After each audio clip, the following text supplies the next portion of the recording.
Okay, so now let's talk about becoming customer obsessed with Doug Donaldson, a longtime Bluewater partner. Doug is the president at Stone Arch Bridge Group, a firm based out of Minneapolis, Minnesota, that helps franchise turn their data into powerful insights.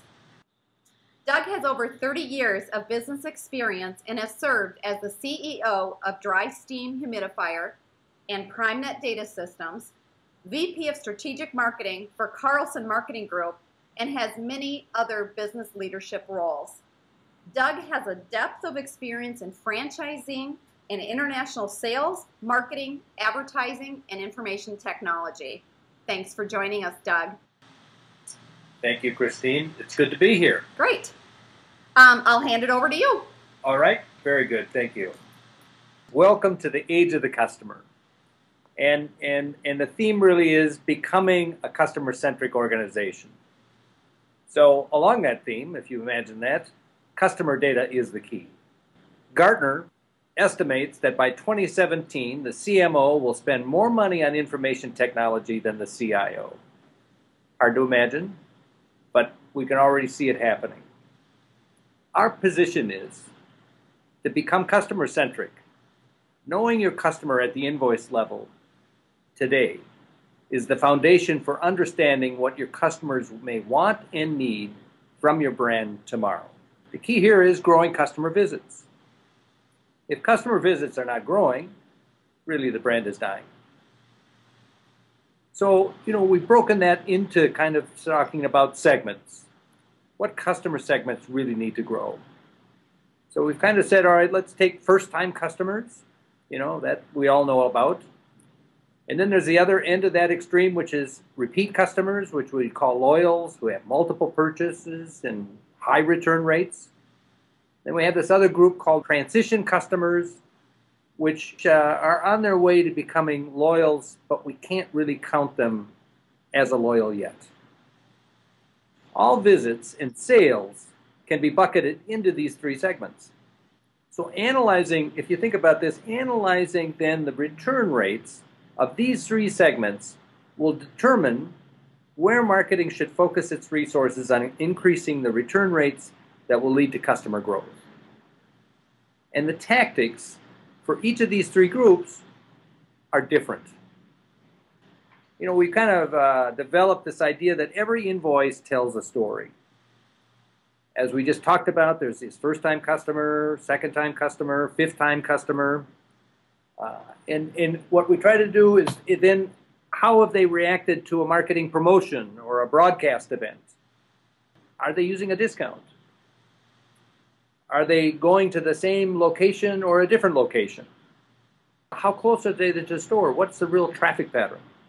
Are they habituated to a day of the week that they like to come in? Are they in or out of their own personal cycle? Who performed the service? Did they have previous purchases? So over time, the invoice really develops a customer perspective for each transaction that is able to look backward at past customer behavior and look forward to future customer behavior, and these patterns emerge. So the other idea, kind of fundamental to that, is that we need to look at customers over time and their transaction data over time. Analyzing, if we think of then, what are the things or the events that the organization did to actually drive that behavior for the brand. So was it the price that was being offered? Was it the discount that was being applied?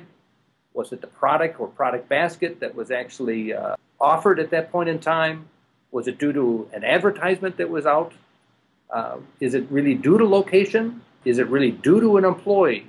The idea of an employee is kind of fundamental to certain businesses. Was it due to the speed of service? So that we're really looking at what organization behaviors drove that sale for that customer and potentially that customer segment. One of the areas that we're looking or trying to illustrate the idea about what we just talked about transaction information is a case study, and one of our clients is a major no-appointment discount hair care organization that took this plunge about getting customer transaction information 15 years ago. What are the results? They've experienced 26 quarters of customer visit growth and 31 quarters of same salon sales growth. So that's, if we apply a little math to that, that's about 6.5 years of customer visit growth and close to 8 years of same salon sales growth. While their major competitors have experienced same-store sales declines during the last 3 years. So pretty powerful results. So how did they do it? Well, first they signed up for knowing customers at the transaction level. But then it became a relentless focus and organizational alignment on growing customer visit counts. They know when to promote and when to advertise. They know how to discount profitably by gaining incremental visits. They really know who responds.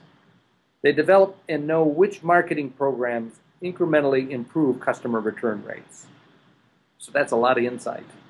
And a lot of that insight is driven the results of this organization. Christine. Thanks, Doug. That was really great. So as you pointed out, big data gives franchises a huge competitive advantage, but it can be really daunting making sense of all that data. In fact, I read recently that we create 2.5 quintillion bytes of data every day. Is that even a word? How does a franchise even get started? Well, we'll give you the three-step approach here. Certainly the beginning of that, and I've kind of dwelled on it all the way through this presentation, is this idea about knowing customers at a transaction level. So that's a fundamental piece of the equation of really trying to drive insight by knowing customers transactionally. The second part of that is really putting them, segmenting them into logical buckets that this new transition and repeat customer groups.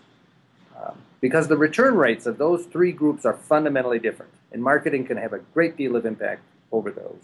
The last is then really developing the marketing programs to change these return rates of those segments. Simple idea, but it really hinges on your ability to know your customer at the invoice level. Great. Thanks again, Doug. That was really, really good information. And it truly gives us something to think about coming in 2013, if not clearly sooner than that. And with that, I'd like to thank all of you for joining us today. Again, if you have any questions about the topics presented in the webcast, our Twitter handle is @BluewaterBrand, and please use the hashtag RevUp2013. And if you like today's webcast, I have a sneak peek for you about our next webcast coming soon.